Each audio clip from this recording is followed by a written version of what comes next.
Good afternoon students.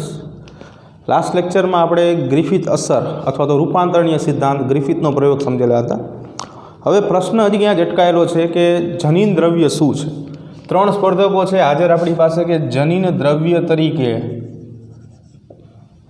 કાં તો DNA હોઈ શકે, ડીઓક્સી રિબોન્યુક્લિક એસિડ, અથવા તો આરએનએ હોઈ શકે, રિબોન્યુક્લિક એસિડ, અથવા તો પ્રોટીન હોઈ શકે।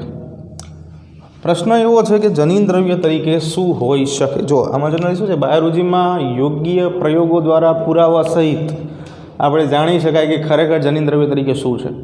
केवा खातर तो आपणे आरएनए ने पण जनीन द्रव्य कही शकाय केम के वायरस में जोवा मळे छे, पण शुं ए बधी शर्तोने परिपूर्ण करी शके छे? It's a $1 million question. Protein ने पण कही शकाय, शुं पण प्रोटीन बधी शर्तों अनुसार आनुवंशिक द्रव्य तरीके काम करी शके छे? नहीं। तो एने संलग्न अत्यारे तो आपणे जाणीए छीए कि भाई डीएनए जनीन द्रव्य है, पण ए समयना वैज्ञानिकोमां आ बहु मोटो प्रश्न हतो कि जनीन द्रव्य तरीके कोने पसंद करवुं। तो हवे आपणे एक प्रयोग समजवानो छे।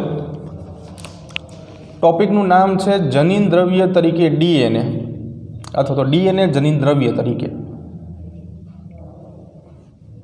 जनीन द्रव्य तरीके डीएनए अथवा तो डीएनए जनीन द्रव्य तरीके।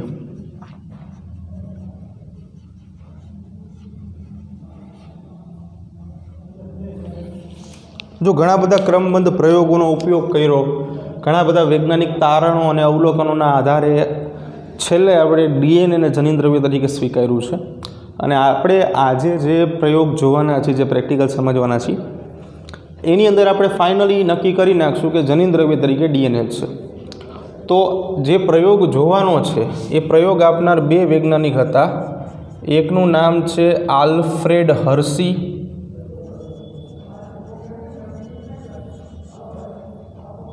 अने बीजा नंबर पर छे मार्था चेज।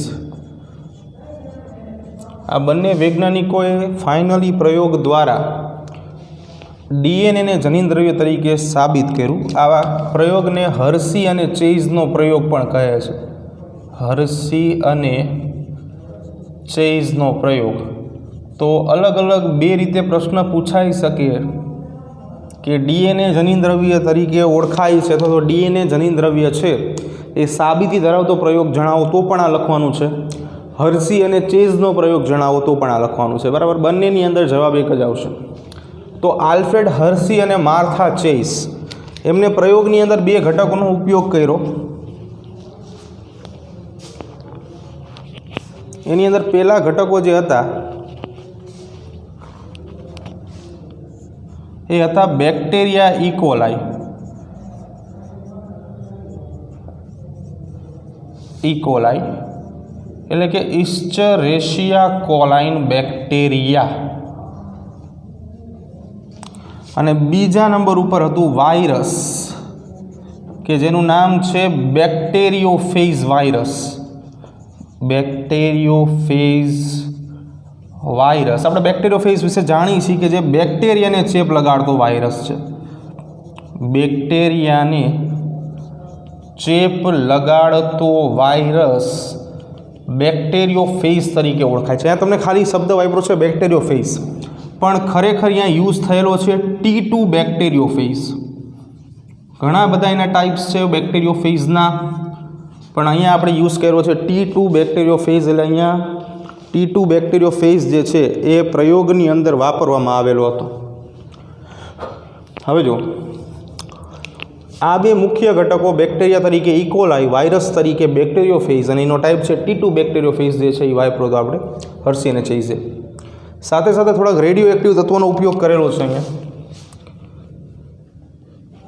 રેડિયો એક્ટિવ તત્વ કયા કયા રેડિયો એક્ટિવ તત્વ જે છે એનો યુઝ કરેલો છે? તો બે રેડિયો એક્ટિવ તત્વ જે છે એનો ઉપયોગ કરેલો છે અહીંયા। બે રેડિયો એક્ટિવ તત્વ,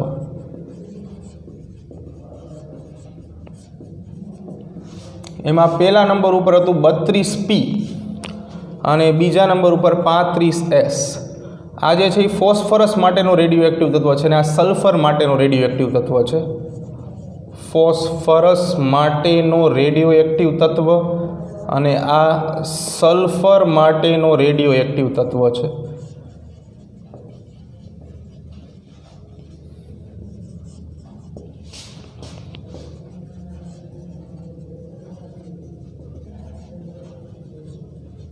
ત્રણ ઘટકોનો ઉપયોગ જે છે હર્શી અને ચેઝે પોતાના પ્રયોગની અંદર કર્યો.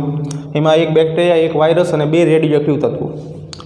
હવે જનરલી સામાન્ય પ્રોસેસ શું છે? ઇકોલાઈ જે છે, ઇસ્ચેરિશિયા કોલાઈ, અને સેકન્ડ નંબર પર બેક્ટેરિયોફેજ. બંને વિશે આપણે જાણીશું. સામાન્ય આકૃતિ દ્વારા બેની માહિતી લઈ લઈએ કે બે કેવા લાગે છે.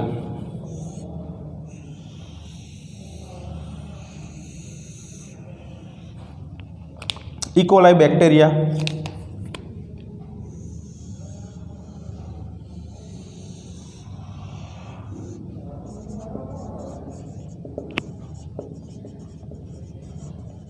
સેકન્ડ વન ઉપર બેક્ટેરિયોફેજની વાત કરીએ આપણે.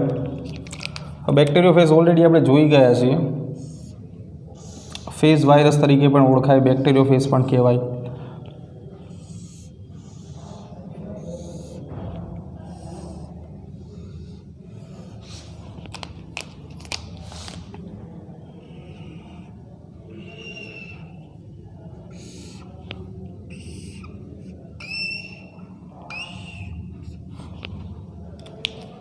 અહીંયા અંદરની બાજુનું જનીન દ્રવ્ય આવેલું હોય છે.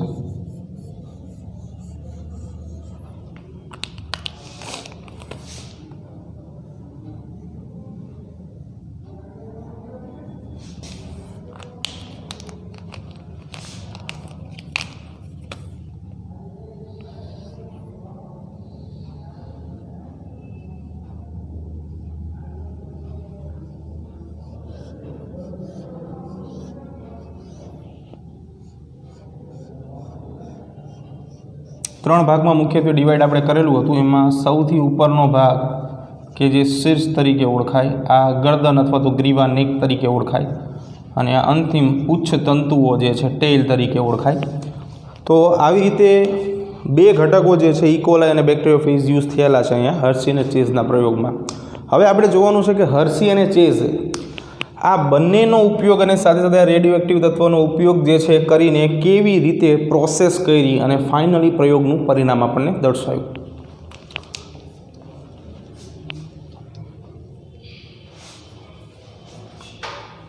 અહીં ખાસ 1952ની અંદર આ પ્રયોગ કરેલો હતો, એ એક નોટ કરજો.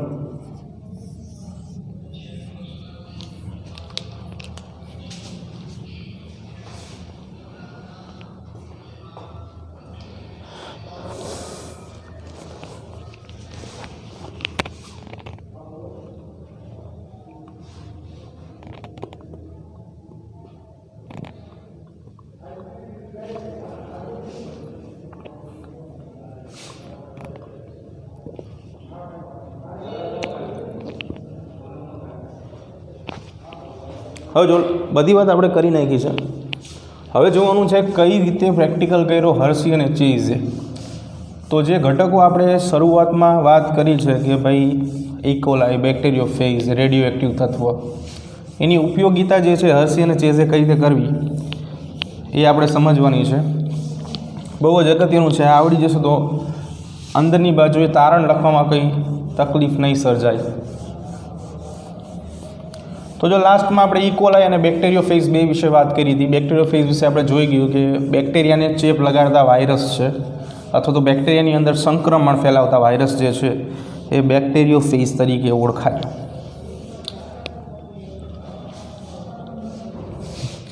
હવે જો તો જે આપણે રેડિયો એક્ટિવ તત્વોની વાત થઈ હતી, રેડિયો એક્ટિવ તત્વ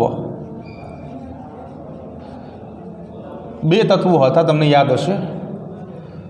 પહેલું હતું 32P અને બીજું હતું 35S. આવી રીતે બુકની અંદર સ્ટાર કરીને આપેલા છે, નહીં કર્યા હોય તો પણ કરશો તો ચાલશે. જે રેડિયો એક્ટિવ તત્વ જે છે હોવાની માહિતી સૂચવે.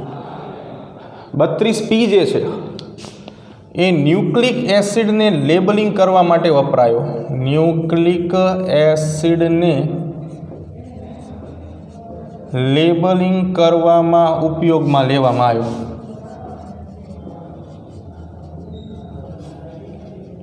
અને 35S જે છે એ પ્રોટીનને લેબલિંગ કરવામાં ઉપયોગમાં લેવામાં આવ્યો.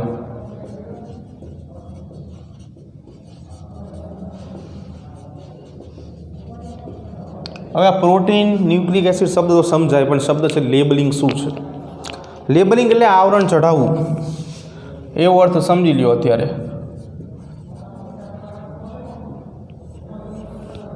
લેબલ્ડ કરવા, આવરણ ચઢાવવું એવું કહી શકાય. આવરણ સ્વરૂપે ઘટક દાખલ કરવો અથવા તો આવરણ ચઢાવવું, એમ લેબલિંગ, લેબલ આપવું. હવે બીજો એક પ્રશ્ન એવો છે, અહીંયા બહુ જ લોજિકલ કોન્સેપ્ટનો યુઝ થયો છે હર્સી અને ચેઝ દ્વારા. 32P અને 35Sમાં P એટલે કે ફોસ્ફરસ માટે ન્યુક્લિક એસિડ એટલા માટે ઉપયોગમાં લેવામાં આવ્યો હતો કારણ કે ન્યુક્લિક એસિડની અંદર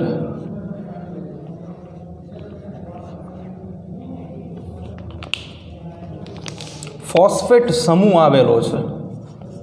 ફોસ્ફેટ સમૂહ જે છે એ હાજર છે. ફોસ્ફેટ સમૂહ હોવાથી ત્યાં રેડિયો એક્ટિવ ઘટક પીને દાખલ કરવો બહુ ઇઝી પડી જાય. અને સેકન્ડ પોઈન્ટ ઉપર જે પ્રોટીનની વાત કરેલી છે આપણે, પ્રોટીનના બંધારણમાં ક્યાંક ને ક્યાંક સલ્ફર ઘટક જે છે એ હાજર હોવાના કારણે, સલ્ફર ઘટક હાજર હોવાથી સરળતાથી દાખલ થઈ જાય. આપણે જોશું કે અમુક એમિનો એસિડ એવા છે કે જે સલ્ફર કન્ટેનર છે, સલ્ફર ધરાવે છે. પ્રશ્ન એવો થાય કે આ બેને ક્યાંથી લાવવા? તો જો સમજો, બેક્ટેરિયોફેઝને વિચારો ફરીવાર, કે જે બેક્ટેરિયોફેઝ આપણે દોરેલા હતા એ આવા હતા.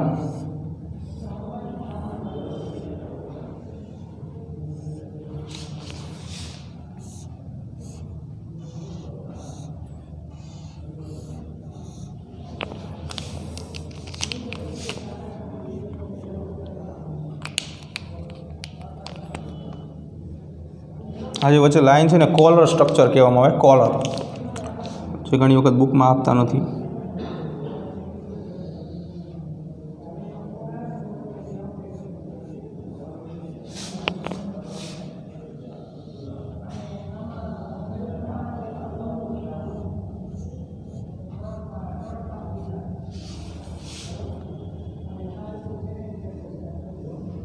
ઓકે, તો આ રીતે બનશે બેક્ટેરિયોફેઝ.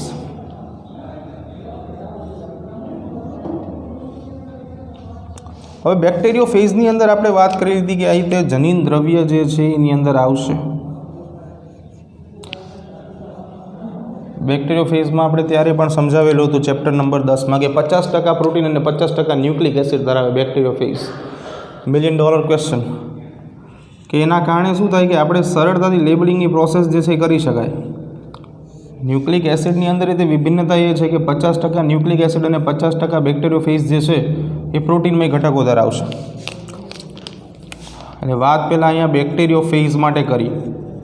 બેક્ટેરિયોફેઝની પસંદગીનું કારણ આ પણ હતું કે 50% એ ન્યુક્લિક એસિડ ધરાવે છે, શોર્ટમાં એને તરીકે લખું છું, અને 50% પ્રોટીન ઘટકો ધરાવે છે.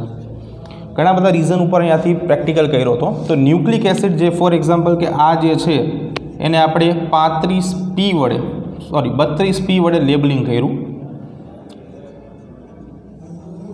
અને જે પ્રોટીનમાં એક કેપ્સોમિયર અથવા તો કેપ્સિડ નામનું આવરણ તમને યાદ હોય તો 35S વડે લેબલિંગ કરવામાં આવ્યું. તો અહીંયા અત્યારે આપણે બેક્ટેરિયોફેઝને લેબલિંગ કરવાની પ્રોસેસ સમજ્યા. હવે હર્સી અને ચેઝે પ્રેક્ટિકલ કરવા માટે 3 સ્ટેપનો યુઝ કર્યો હતો. એમાં પહેલું સ્ટેપ જે છે જેને સંક્રમણ અથવા ચેપ અવસ્થા, બીજા નંબર ઉપર બ્લેન્ડિંગ અને સેન્ટ્રીફ્યુગેશન, આવા 3 સ્ટેપનો યુઝ કર્યો હતો. એટલે પ્રક્રિયા જે છે અથવા તો પ્રયોગના 3 મુખ્ય તબક્કાઓ છે.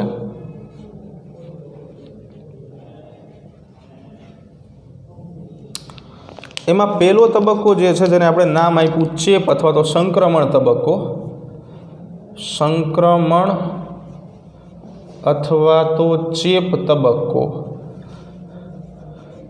બીજા નંબર ઉપર બ્લેન્ડિંગ તબક્કો અને ત્રીજા નંબર ઉપર સેન્ટ્રીફ્યુગેશન તબક્કો.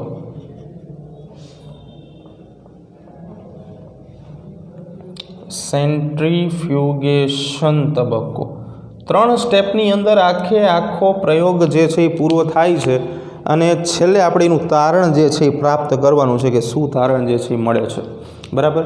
તો હવે જે આ બેક્ટેરિયોફેઝ છે, જો બે પ્રકારે આપણે લેબલિંગ કરેલા છે, એકમાં 32P અને બીજામાં 35S. તો આ બંને બેક્ટેરિયોફેઝને ઇકોલાઈ ઉપર આપણે પ્રત્યારોપિત કરવાના છે, અથવા તો પહેલો તબક્કો જ્યાંથી શરૂ કરશું કે ચેપ લગાડવાની વાત છે, બરાબર. એટલે પહેલો તબક્કો અહીંયાથી શરૂ કરીએ આપણે કે સંક્રમણની અંદર શું થાય છે.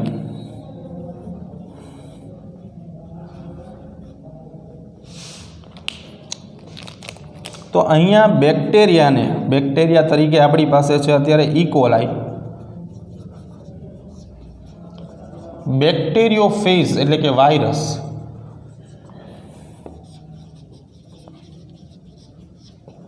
નો ચેપ લગાડવામાં આવે છે.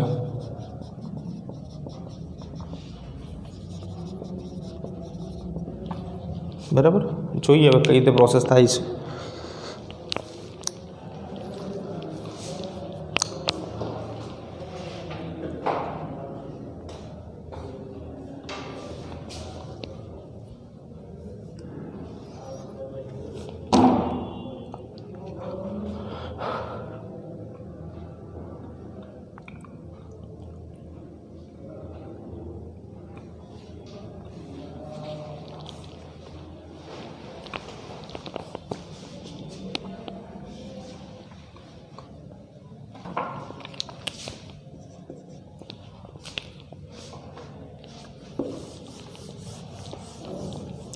જો 3 તબક્કા ઉપરથી આપણે આખો પ્રેક્ટિકલ પૂરો કરવાનો છે.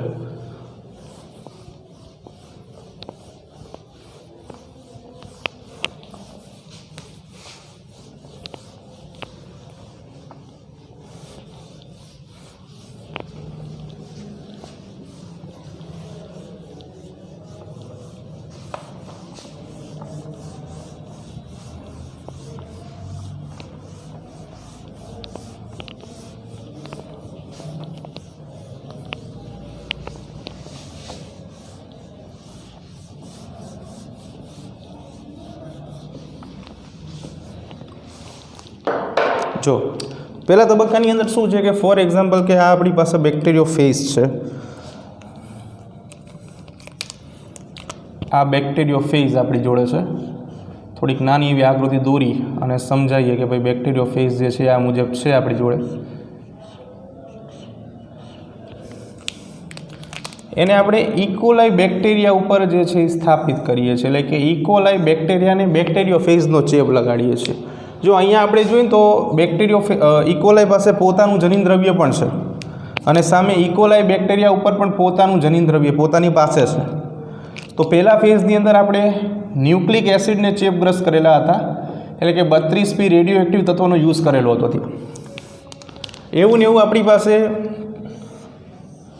બીજું ઇકોલાઈ છે, એની પાસે પણ પોતાનું જનીનદ્રવ્ય જે છે અને ત્યાં આપણે બીજો બેક્ટેરિયોફેઝ જે છે એને કામે લગાડીએ છીએ કે એની પાસે પણ પોતાનું જનીનદ્રવ્ય છે.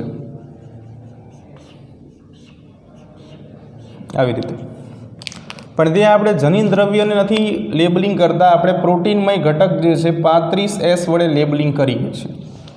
તો અહીંયા કહેવાનો અર્થ એવો થાય કે પહેલો ફેઝ જે છે અહીંયા શરૂ થાય છે કે જે દરમિયાન આપણે ચેપ લગાડીએ છીએ, અથવા તો જેને આપણે સંક્રમણ તબક્કો કહીએ છીએ.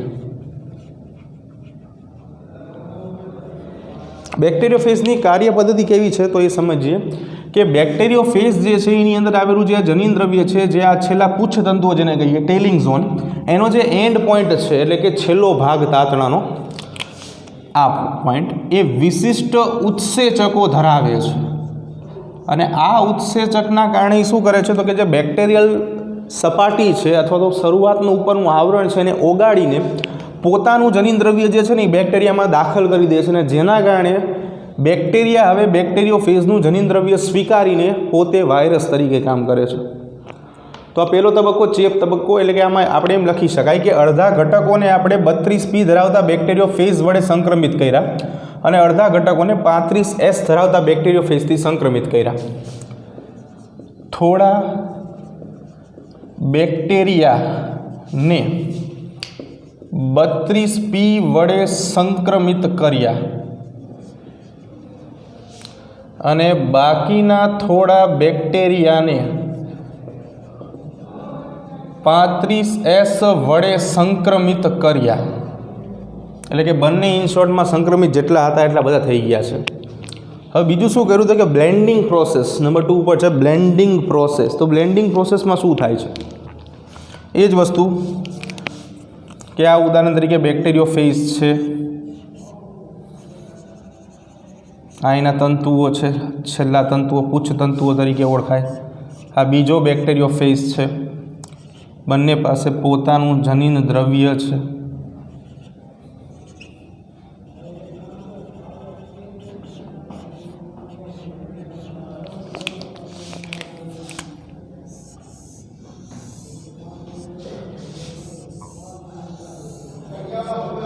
બરાબર, આ ઇકોલાઈ બેક્ટેરિયા છે.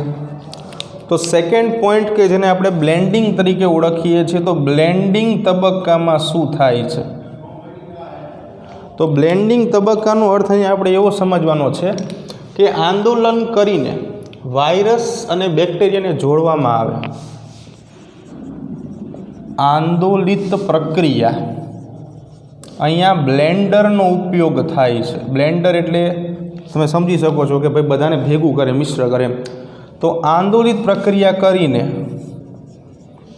વાયરસ અને બેક્ટેરિયાને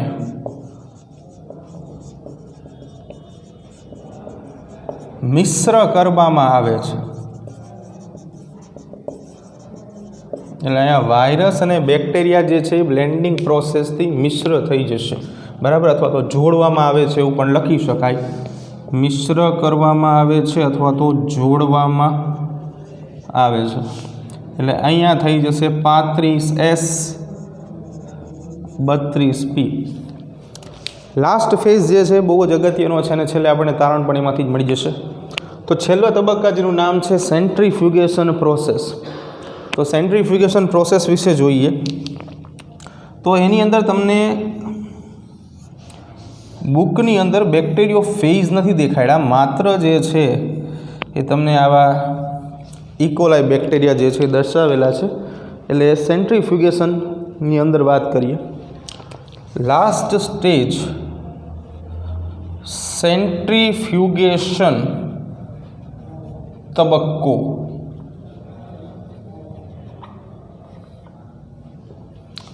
સેન્ટ્રીફ્યુગેશન તબક્કો જે છે એ શું કહેવા માગે છે? છેલ્લો તબક્કો છે. તો સેન્ટ્રીફ્યુગેશન તબક્કો એવું કહેવા માગે છે કે સ્પિન દ્વારા, સ્પિન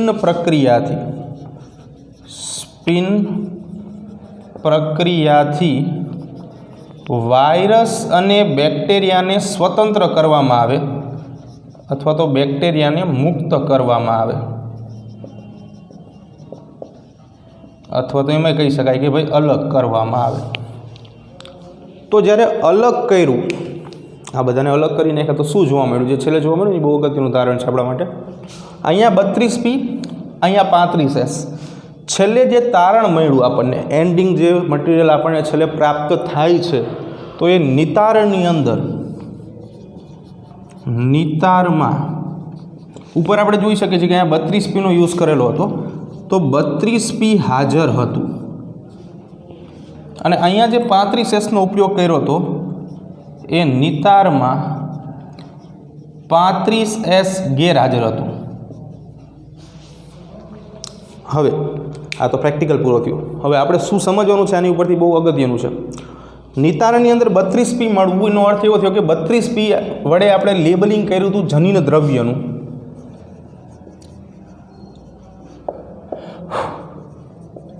લેબલિંગ કરેલું હતું આપણે 32P વડે અને અહીંયા આપણે પ્રોટીનનું લેબલિંગ કર્યું હતું 35S વડે.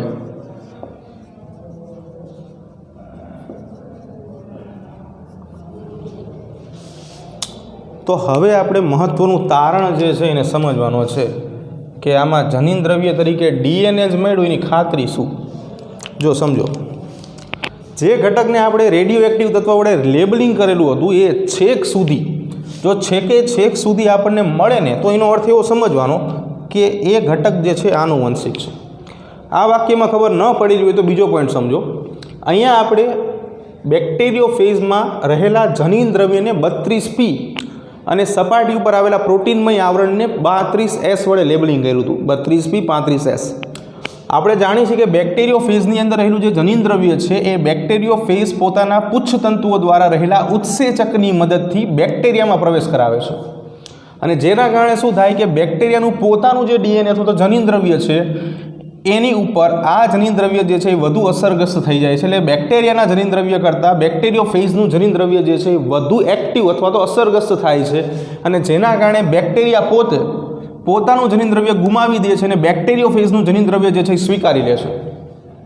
તો હવે સીધી વસ્તુ એવી છે કે જો 32P જે છે એ અહીંયાથી અહીંયા ઉતરતું હોય તો એનો અર્થ એવો થયો કે આનુવંશિક દ્રવ્ય છે અહીંયાથી અહીંયા આવી ગયું અને એ પોતે જનીન દ્રવ્ય તરીકે છે. પણ સામે તમે એન્ડ સુધી જોશો તો પ્રોટીન અહીંયા નિતારમાં જ નથી. જો નિતારમાં નથી તો એનો અર્થ એવો થાય કે એ જનીનિક દ્રવ્ય જ નથી. બરાબર? એટલે એ પોઈન્ટ આપણે લખવાનો છે કે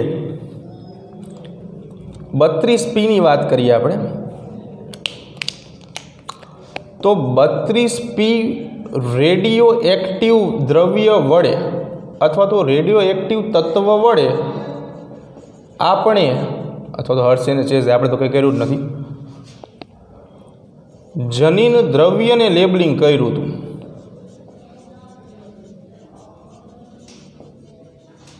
જે નિતારમાં મળી આવે છે.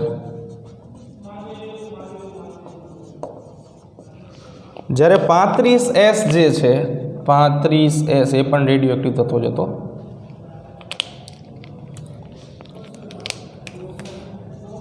તો 35S વડે પ્રોટીનમય ઘટકને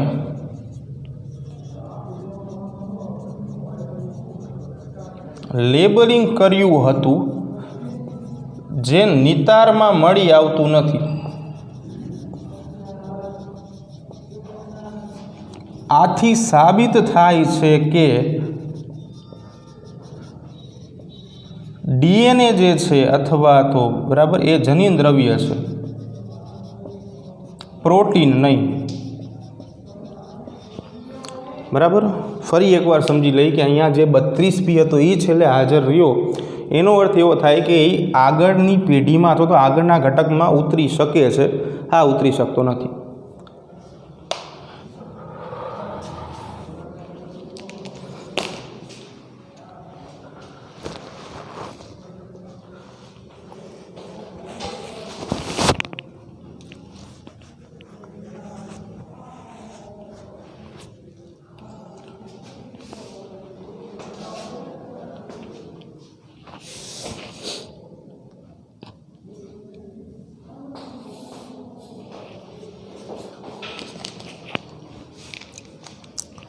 બરાબર? અને બીજી એક વાત કે અહીંયા 35S જે છે એ અંદર સુધી પણ પહોંચતું નથી, એટલે અહીંયા સુધી પહોંચતું નથી એટલે નિતારમાં હાજર નથી. તો અહીંયા આપણે હર્ષી અને ચેઝનો પ્રયોગ પૂરો કરી છે અને આના આધારે આપણને છેલ્લે સાબિતી મળે છે કે ડીએનએ જનીન દ્રવ્ય છે, પ્રોટીન નહીં. હવે આગળ વાત કરવાની છે.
જો હવે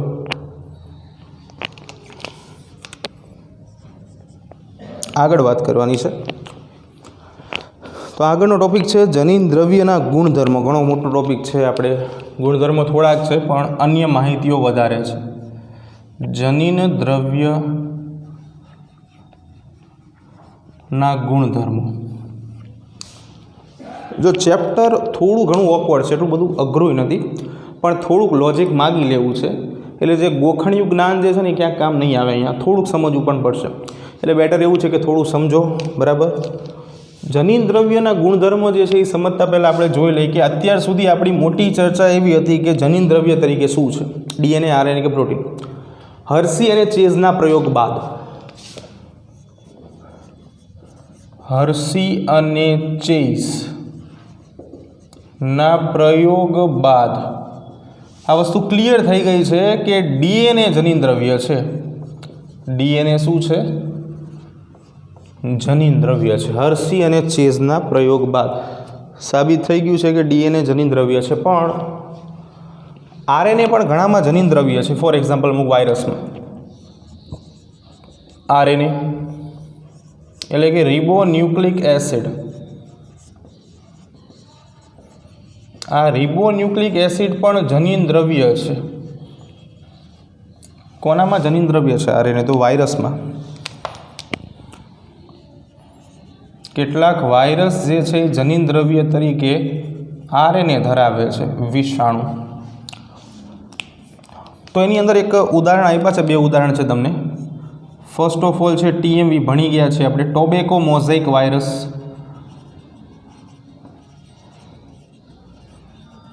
ટોબેકો મોઝેઇક વાયરસ જે છે એ ટીએમવી તરીકે ઓળખાય છે, બરાબર. તમાકુના છોડમાં કિરમિર રોગ માટે જવાબદાર છે. બીજા નંબર ઉપર આવશે ક્યુબી બેક્ટેરિયોફેઝ.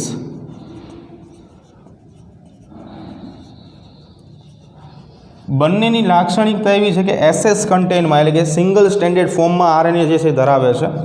આ પણ ઇકોલાઈને ચેપ લગાડવા માટે જવાબદાર છે. બંનેની અંદર જે જનીન દ્રવ્ય છે એ એસએસ આરએનએ ફોર્મમાં હશે, એટલે કે સિંગલ સ્ટેન્ડર્ડ આરએનએ.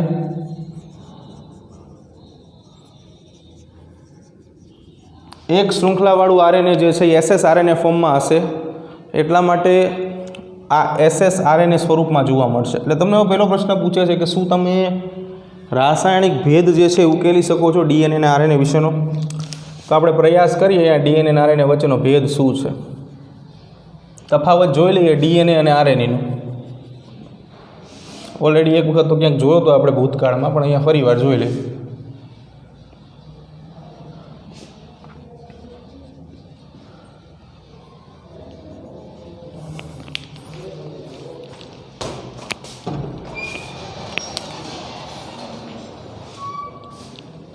જો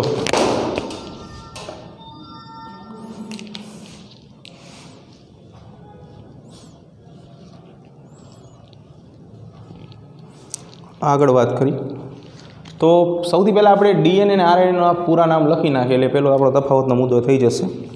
ડીએનએનું પૂરું નામ છે ડીઓક્સી રિબોન્યુક્લિક એસિડ. આરએનએ છે ખાલી રિબોન્યુક્લિક એસિડ.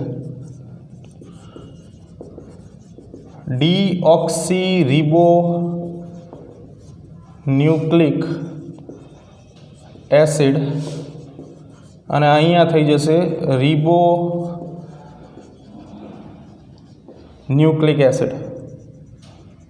સેકન્ડ પોઈન્ટ જે છે એની વાત કરીએ, ડીએનએની અંદર આવેલા નાઇટ્રોજન બેઝ કયા કયા છે? તો ડીએનએની અંદર આવેલા નાઇટ્રોજન બેઝમાં એડેનિન, ગ્વાનિન, થાઇમિન અને સાઇટોસિન. તો અહીંયા કયા કયા નાઇટ્રોજન બેઝ આવેલા છે એ જોઈ લઈએ. તો અહીંયા આવેલા નાઇટ્રોજન બેઝની અંદર એડેનિન, યુરેસિન, ગ્વાનિન અને સાઇટોસિન આવેલા છે. Second point. ત્રીજા નંબર ઉપર અહીંયા પેન્ટોસ શર્કરા કઈ છે? તો અહીંયા પેન્ટોસ શર્કરા જે છે એ છે deoxy ribose,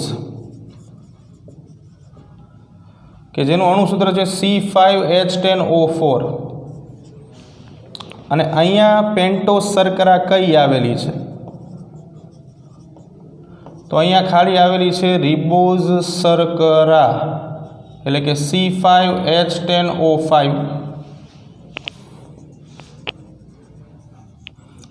next point, DNA જે છે એ ઘણા બધા સજીવોની અંદર આનુવંશિક દ્રવ્ય તરીકે જોવા મળે છે. ઘણા બધા સજીવોમાં आनुवंशिक द्रव्य तरीके जोवा मळे। જ્યારે આ જે છે માત્ર વાયરસની અંદર આનુવંશિક દ્રવ્ય તરીકે જોવા મળશે।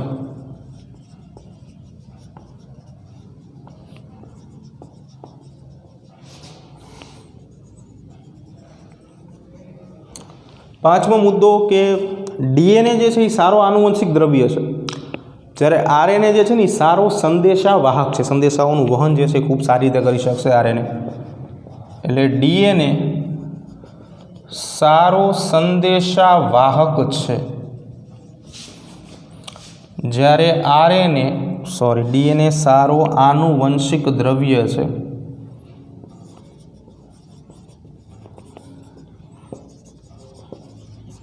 જ્યારે આરએનએ સારો સંદેશાવાહક છે। બરાબર, તો આ બંનેના તફાવત છે।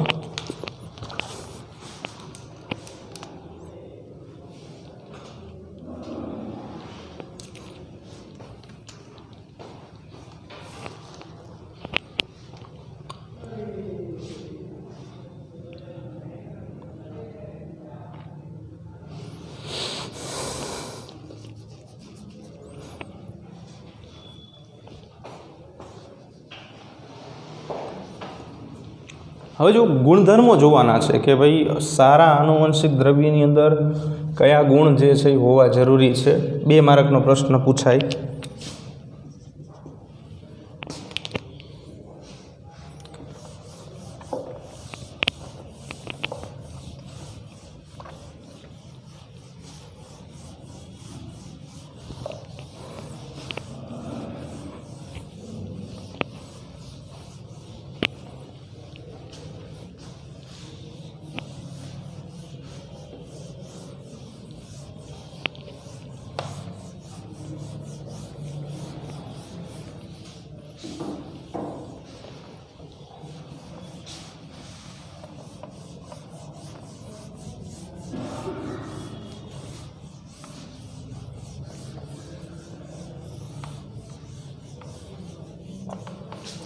જો સમજો,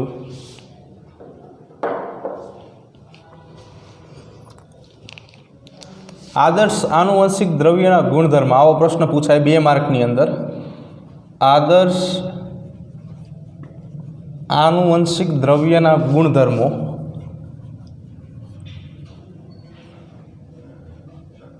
બે ગુણમાં આવો પ્રશ્ન પૂછાય તો આ 4 મુદ્દા જે લખાવું છું એ લખવાના છે કે કોઈ પણ આદર્શ આનુવંશિક દ્રવ્ય જે છે આટલા ગુણધર્મ તો મિનિમમ ધરાવતો હોવો જોઈએ। એમાં સૌથી પહેલું, પોતાના જેવી પ્રતિકૃતિ બનાવવા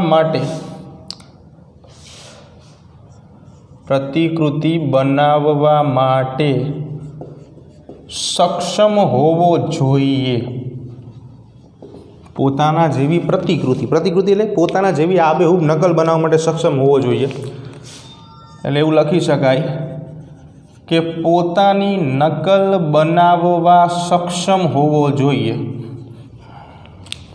એટલે કે ફોર એક્ઝામ્પલ કે જો આ એક ડીએનએ છે, ડબલ સ્ટેન્ડર્ડ છે, એટલે કે 2 કુંતલવાળું છે, છૂટું પડી જાય એટલે આવી 2 શૃંખલા છૂટી પડે, 1 અને આ 2, તો એના જેવી બીજી શૃંખલા બનાવવા માટે આવી રીતે સક્ષમ હોવો જોઈએ, એની લાક્ષણિકતા છે।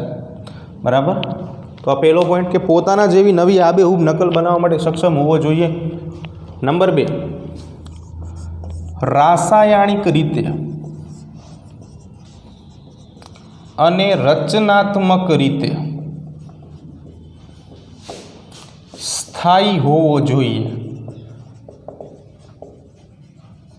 એની અંદર જે રાસાયણિક ઘટકો, ફોર એક્ઝામ્પલ કે ડીએનએની અંદર નાઇટ્રોજન બેઝ છે, પેન્ટોઝ શર્કરા છે, તો એના રીતે પણ સ્થાયી હોવો જોઈએ, અને રચનાત્મક એટલે કે એનું બંધારણ જે છે ક્યાંય બદલાવવું જોઈએ નહીં। આ પણ એક એની લાક્ષણિકતા છે। 3જા નંબર ઉપર વાત કરીએ કે ઉદ્વિકાસના ધીમા ફેરફાર અનુસાર પરિવર્તન કરી શકતો હોવો જોઈએ।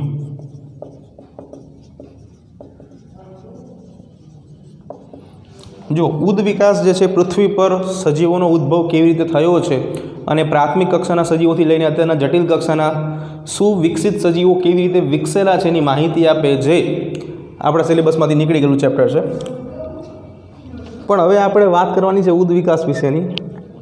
તો ઉદ્વિકાસ જે છે એની અંદર ખાસ કરીને જે ધીમા ફેરફારો આવે, એક ઉદાહરણ દ્વારા સમજીએ કે જે પ્રથમ મનુષ્ય પૃથ્વી ઉપર સર્જાયેલો હતો, જેને આપણે આપણા શબ્દમાં આદિમાનવ કહીએ છીએ, પણ આદિમાનવ ન કહેવાય, ઘણા બધા એના પ્રકાર છે. એની મસ્તિષ્ક ક્ષમતા એટલે કે મગજની કેપેસિટી જે છે એ ઓછી હતી, અને હાલના માનવ એટલે કે આધુનિક માનવની કેપેસિટી જે છે એના કરતાં ઘણી બધી વધારે છે. તો એ એક પ્રકારનું પરિવર્તન થયેલું કહેવાય.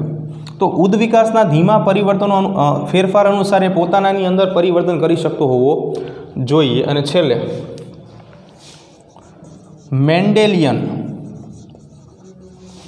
મેન્ડલ દ્વારા આપવામાં આવેલી કેટલીક માહિતી જે જનીન વિદ્યાકીય દ્રષ્ટિએ અગત્યની છે, એ લક્ષણના રૂપમાં, મેન્ડેલિયન લક્ષણના રૂપમાં જાતે અભિવ્યક્તિ કરી શકતો હોવો જોઈએ.